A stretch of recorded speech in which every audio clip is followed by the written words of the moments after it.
2019 was not as good of a year for video games as 2018 was, but when games like God of War, Celeste, Smash Bros. Ultimate, Monster Hunter, Hitman 2, Dragon Ball FighterZ, Red Dead Redemption 2, Spider-Man, Spider-Man 2, Spider-Man 3, when these games came out, and all the good YouTubers were busy making best of 2018 videos, I was too busy making these 2-minute Minecraft videos, and putting no effort in them whatsoever. But now, it's time to switch things up. That's right, no Minecraft anymore. I'm a real gamer now. I don't play baby Lego games anymore. And if you still play Minecraft, it's time to grow up. Okay, starting with the list. Number 10 is Minecraft, baby. I was just joking. This entire list is just Minecraft. Just Minecraft. Number 9, Minecraft. What a nice Minecraft. Number 7. Okay, for real though, Minecraft is my favorite game of all time. Whether you like it or not, it's undeniable that it's one of the most influential games ever created, if not the most.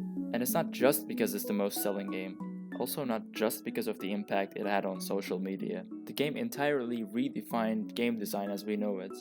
The hundreds of Minecraft knockoffs and Minecraft-inspired games out there are the result of game designers realizing the fact that people like being thrown into a map and deciding whatever they want to do. The game itself, masterpiece. The games people made within the game, also masterpieces. Except for Skyblock.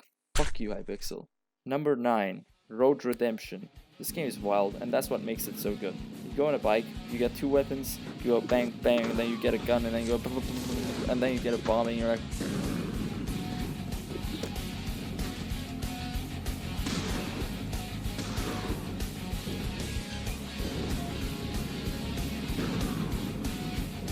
The gameplay is very action-packed, and there are these very cool levels where you're just jumping from roof to roof. Every time you kill someone, some Australian dude comes in and he's like, hell yeah, bro, let's go. Fuck yeah, blast their trucks to bits. Combat is very satisfying and to the point.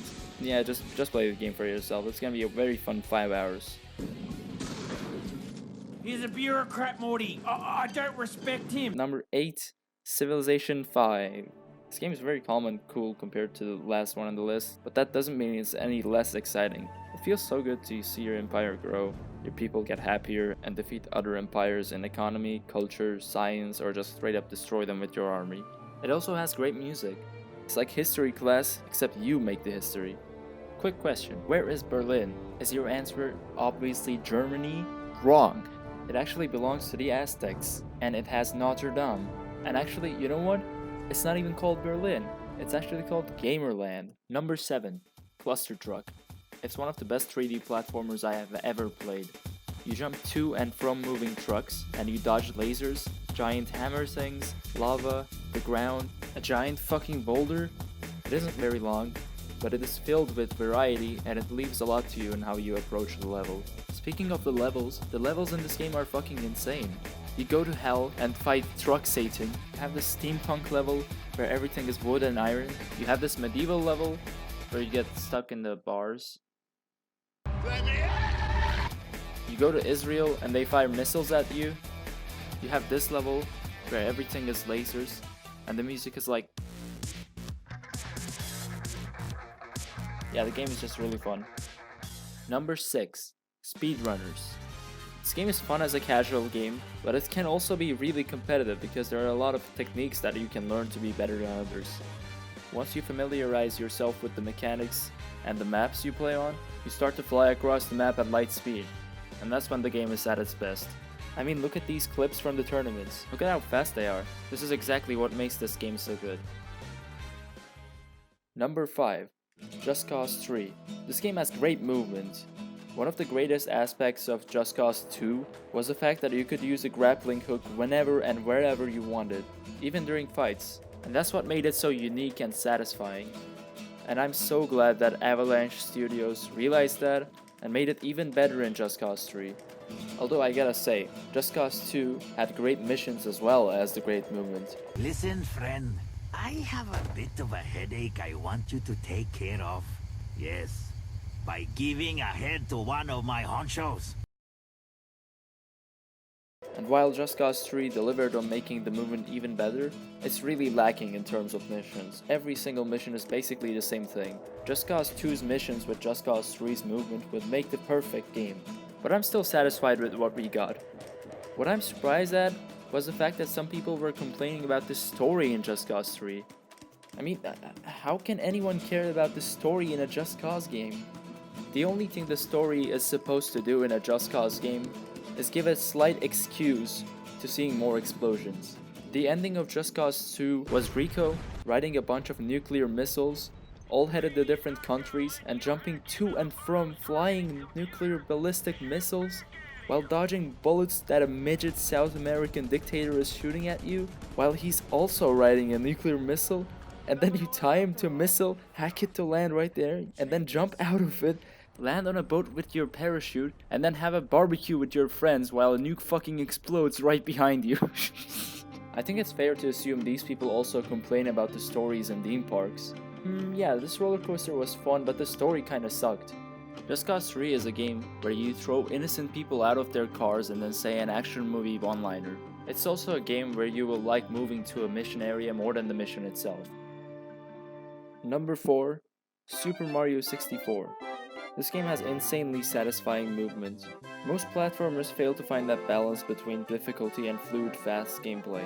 For example, Sonic games, from my experience, always tend to be divided in two sections. Fast fun, Sonic flying across the map, and boring slow platforming that was put to make the game longer than 1 hour.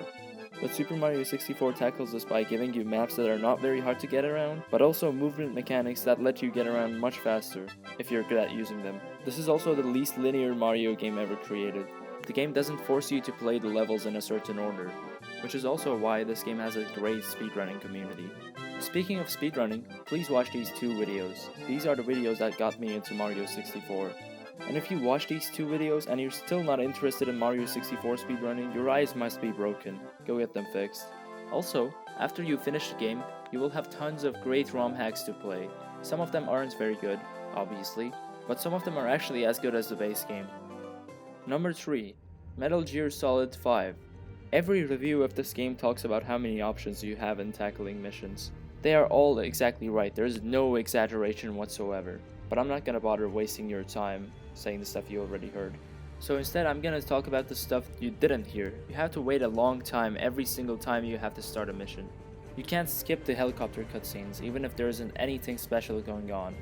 The side missions are extremely repetitive, and wait, that's it. I only had 2 problems with this game in 60 hours of gameplay.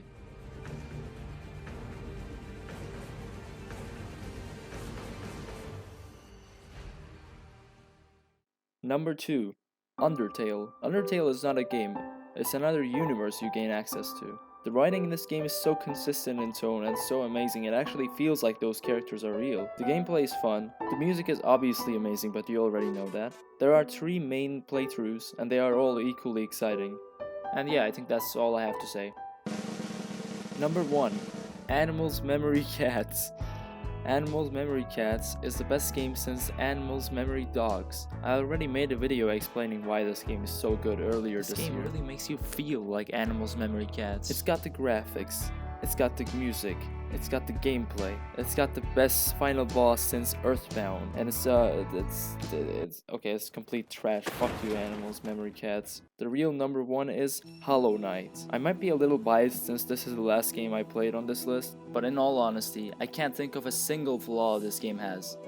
Every single area is amazing, and every time you discover a new one, the game surprises you with the amount of content you haven't seen yet. The music is great, the enemy design is great, the combat is great, and the game constantly keeps being amazing. There's also a sequel coming out soon, and I completely believe it will be just as good as this one, if not better. Thanks for watching.